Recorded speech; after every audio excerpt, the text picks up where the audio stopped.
when I was asked to do this, I thought, well, you know, I don't even have all that much Rush news. I got a couple things to tell you a little later, but coincidentally, I had a new book that I was working on a band called Max Webster. Now, you know, this is a band that I thought, well, it kind of makes sense, you know, Rushcon, Max Webster, and I kept thinking about when, you know, you see fan magazines that have been around for a long time, like Relics, which started as a Grateful Dead thing.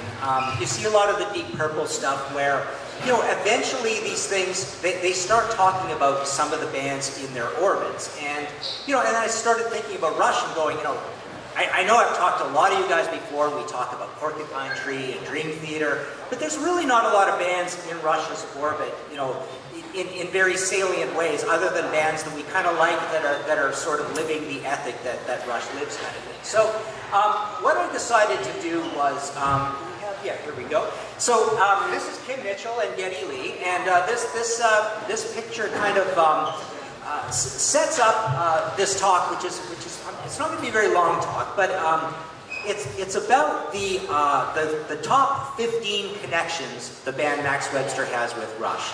Now, some of you are very hardcore, and you know a lot of this stuff, and you've come and talked to me today, and we've had some neat conversations about this. Other people, I'm very surprised how little people know about Max Webster and their ties to this band. So yeah, we've got a new book out, just came out a couple weeks ago, called Live Magnetic Air, The Unlikely Saga of the Superlative Max Webster. And there's actually a launch party for the book tonight, which 3 Max Webster guys will probably be at tonight. And one thing I haven't mentioned yet, and this is like a contentious thing, we get into discussions about this, but I've gone on record years before this book ever came up. I've been on radio interviews or whatever in print, and I've said many times, Max Webster is my favorite band of all time. And sometimes it's Gillan, sometimes it's ZZ Top, sometimes it's Deep Purple. Usually it's not actually Rush, because I keep thinking of quite a few Rush albums I'm not that much of a big fan of. But then we get into a discussion, you know, old guys like me, if the gate dropped in 1981 or 82, what would be your favorite band of all time? And at that point, I usually concede Rush would definitely be my first or second favorite band of all time. Maybe Black Sabbath. What's that? Cars. You know, I would say, you know, Rush, Black Sabbath, Webster Cult, there's a lot of bands. But Max Webster is one of these forever young bands because all they did is 5 studio records, a live record, and a greatest hits record between the years 1976 and 81. Very, very obscure band to be doing a book on, but I was so glad to do this because, like I say, you know, arguably favorite band of all time. Okay, so we're going to go through just these 15 things in reverse order, going to kind of like the coolest thing that's a tie between this band and Rush. But, you know, first of all, I just want to say, you know, people ask all the time, well, what does Max Webster sound like? There's a bunch of testimonials in the front of the book, and one of the coolest ones is Bunny Carlos says, Max Webster is the Cheap Trick of Canada, which I thought was pretty cool. But, you know, I've even described to people saying, it's a combination of Frank Zappa and Blue Oyster Cult, or Rush and Saga and Captain Beefheart. Which should really confuse you, I know. But that is how cool this band is. One of the, you know, I guess in just basic blanket terms, I would call this band progressive rock, or progressive pop would be about the closest you can say. I mean, but there's a lot of crunchy guitar, a lot of heavy tunes, but the lyrics are very, very out there, which is kind of a cool subversive thing about this band. And their lyricist is not in the band. His name is Pi Dubois. He's a really cool, eccentric dude. He wrote all of Max Webster's lyrics, basically except for the songs that the keyboardist Terry Watkinson wrote. So that's just a preamble of what this band sounds like for those of you who don't know it. So yeah, let's go to the next photo. And this is just a picture of them live. You know, Dave Miles, he lives in Michigan now. He's probably going to be at this party tonight. Kim Mitchell went on to a big, huge career. Terry Watkinson over there on keyboards. And this would be Gary McCracken on drums. And we'll talk about each of those guys a little bit. Yeah, so, yeah, next shot, I guess. What's that? Stay on the mic. Okay. So yeah, this is basically just a shot of the band that gives you a little bit of a glimpse of what their stage attire is at. And in the book, I mean, there's only a quote or two about this, but I found it a fairly intriguing thing that somebody said. We'll get to this a little later. Max toured with Rush a lot, but Rush, it's hard to overestimate how much the Rush guys thought Max Webster were like the genius band. They loved them so much, they never got tired of them, they watched them a lot. But there was even a situation where management apparently had to kind of keep an eye on Rush to make sure Max Webster's sartorial splendor, especially Kim Mitchell, didn't rub off too much on Rush, because they would be on tour together, and Alex in particular would start kind of wanting to dress wackier like the Max Webster guys. So there's kind of the first time. I guess next one.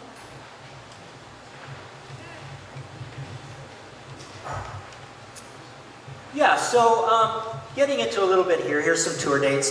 This is, one of the sort of main things in Max Webster's career is they only got over to Europe once in a big way. Later, there were a couple other gigs, but the time they got over to Europe, not unsurprisingly, they were with Rush, and Rush almost figures in Max Webster not really taking off in a certain way. In one instance where when they were on tour, they did a nice little tour of England, and then Alex went and injured his hand, I believe, in the bathroom, in the dressing room, something in Germany, I think it was, and they had to cancel that tour and they had to head home or whatever. And Max Webster was really like crestfallen about this, because they were finally getting off the continent and playing a little bit of Germany, and they were playing in Sweden and stuff. So there was an abrupt end to a tour. But and I believe when they went there, I believe what happened, I know this first part, Max Webster was playing their big hit, Paradise Skies, but they were told to go on the Old Grey Whistle test, that they would have to go in and re-record it and use a re-recorded version. They got called in, they were able to do that in Abbey Road Studios, and I think one or two of the Rush guys went along with them when they did that. Next shot. This is kind of a weird minor little point, but there's all these little instances along the way, but one of Max Webster's, this is their biggest album, and to keep it in perspective, when we talk about this band, they only really made it in Canada. They played with Rush all over the States all the time, but when they were, mainly their following was in this actual province of Ontario. They even in most of the other provinces, they didn't do that well, but all of their albums went gold, and I believe this is their only platinum album. But the reason we put this up, a song from this album, there's kind of a neat punky tune on this album called Rascal Hootie, and Pi Dubois, the band's lyricist, and Geddy routinely would do the backing vocals to the chorus, which went actual operating mechanism unknown. And so they would be off to the side of the stage singing these backup vocals to this song when they would play it live. All right, next one.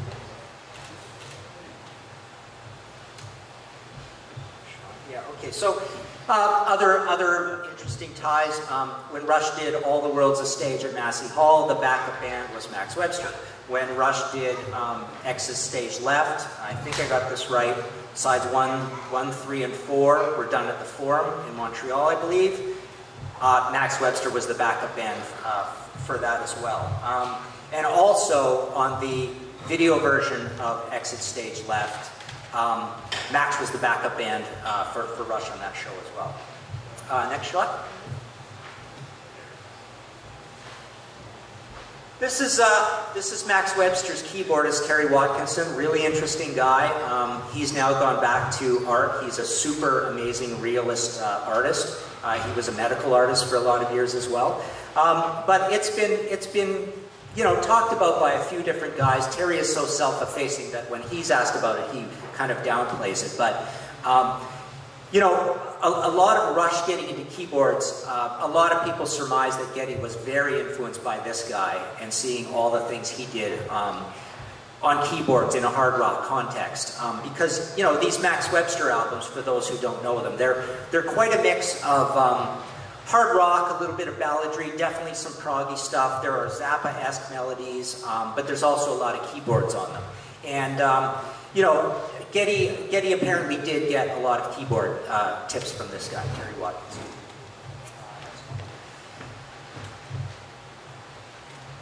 I have no idea who this is. Does anybody know who this is? I don't, but is Tony still here?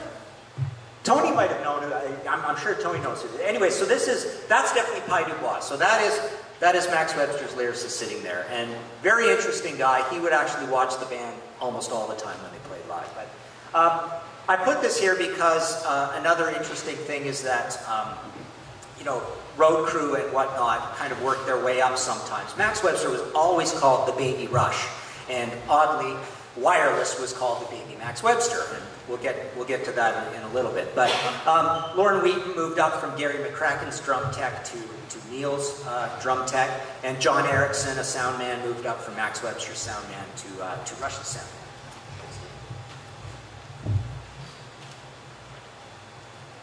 Yeah, so this is just one of those strange, I believe this is some sort of a UK promo album.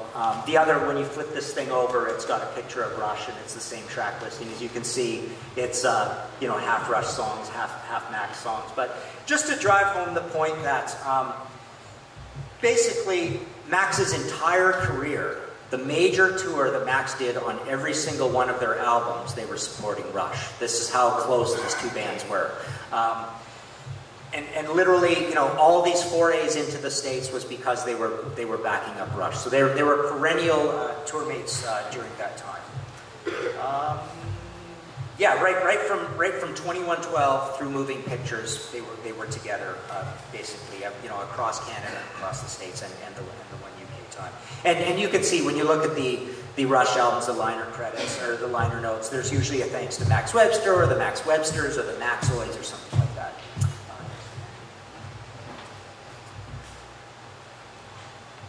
This is Max Webster's first bassist, Mike Tilka. Interesting guy. He eventually gets fired from the band after the second album, and he goes back to the office to SRO because he had a really good business sense. He's really good with people. But the band didn't think he was that great of a bass player. I mean, Max had very, very high demanding musical standards. Everybody who saw them was quite blown away by how amazing they were live, and despite the really wacky things they would wear on stage. But so Mike, this guy, goes back to SRO, and he worked at SRO right up until like 1984 or so, and he worked on the tour receipts. He's kind of like a secondary accountant, tour accountant guy for both Rush and Max Webster. And then another odd little piece of information, Anthem also had a band called Wireless, and Mike Tilka, this bass player, produced their second album. That was, yes, Positively Human, Relatively Sane, 1978. And then Wireless's next album was called No Static, 1980, and Geddy Lee produced that album for Wireless. Next one, Randy.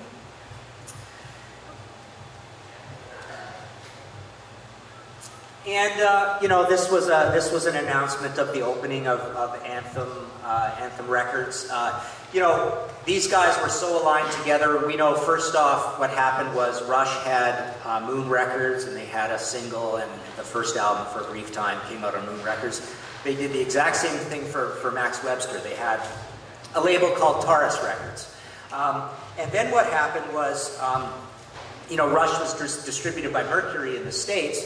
Well, Max ended up being distributed by Mercury in the States. And, it's somewhat talked about how Mercury in the States tolerated having Max Webster in this band, not exactly breaking because, they were also with, they also had Rush, and Rush was the cash cow, and so they supported Max. So when Max Webster subsequently broke ties with Mercury and went to Capitol in the States, it was said that one of the reasons Capitol took Max Webster on in the States is that they always had it in the back of their mind that, maybe Ray and them will give us Rush when Rush's deal comes up, and we can be, we can have Rush in the States as well. And then after that, Max actually went back to Mercury.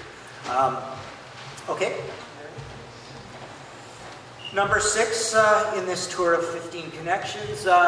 Here's an 8-track of Max Webster's second album, High Class and Borrowed Shoes. And believe it or not, Hugh Syme did this cover art. And he also did the cover art for this similarity. This is somewhat the cover of the Mutiny Up My Sleeve album, and Hugh Syme did the cover art for both of these albums. Now, somewhat the reason that you can divine through the tea leaves, and I've got a quote or two in the book about this, that these are not Hugh Syme's greatest works, are because Max, there was always this dynamic in the office. Max did not want to push too many of their Rush ties all the time, and they did not want to really tap Hugh Syme's creative skills or energies to really spend a lot of time on their work. So they've got these wacky album covers. Well, they're not all wacky, but they're definitely, most of them are not great looking album covers. And this is just one of these examples. Terry Watkinson, this is again why Max Webster didn't break. They were very eccentric and strange, but really musically very tight, good production. You know, there's some conservative aspects to it, but as you can see from this, the way Kim Mitchell is dressed, it's, you know, craziness, right? There's Mike Tilka and his, you know, the kimonos, right? There's another weird little tie. Terry though, he's always got strange stuff on. He's even got some makeup on in that. Next one, Rick.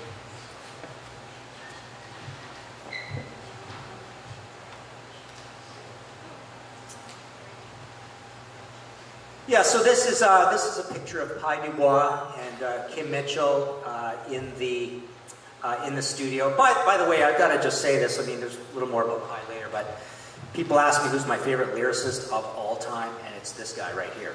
He's just incredible. These lyrics through these Max Webster albums, they read like poetry. They're not particularly dark, although even manager Tom Barry thinks they're quite dark. They're quite opaque. They're really, really classy. They're poetic. They sing great. But no, I wanted to show this here because basically, here they are in the studio. Max Webster's first album, self-titled album, 1976. Their second album, High Class and Borrowed Shoes.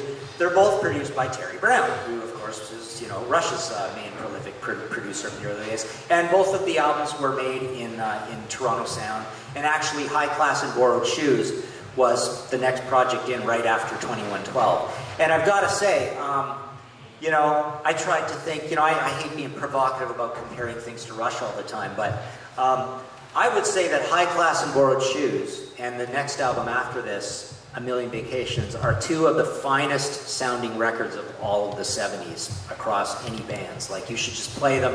They're just like strapping on a pair of headphones. Amazing, amazing records. I really think, you know, I compared to certain things I don't like about the production of even those classic Rush albums during this era. I think Terry Brown's best work is the High Class and Borrowed Shoes album that we were showing there. It's absolutely sonically pristine. It's a beautiful record. Okay, next one.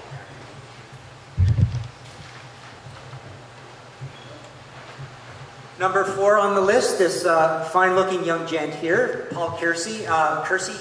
He's the drummer on the first Max Webster album, and then he actually gets fired and replaced by Gary McCracken. This guy was the guy Rush wanted and really tried to poach hard for after parting ways with John Rutsey. The Office, Vic, Ray, Tom. Hang on, maybe Tom wasn't there yet. But basically the Office and the Rush guys leaned on this guy for like weeks saying, we're going to be big stars, come with us, you know, you got to be our next drummer, we got all this stuff lined up. So this guy basically almost became the guy, and we wouldn't have ever heard of Neil Peart. It didn't happen, and you know, Kim Mitchell and the Rush guys always got along really well, but this ticked Kim off. I mean, Kim was not happy that the Rush guys, you know, we're all in the same management office, we're all in the same label, we're trying to poach their drummer.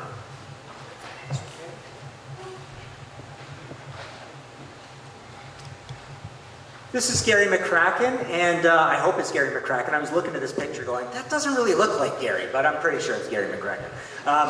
Could be anybody else, I don't think.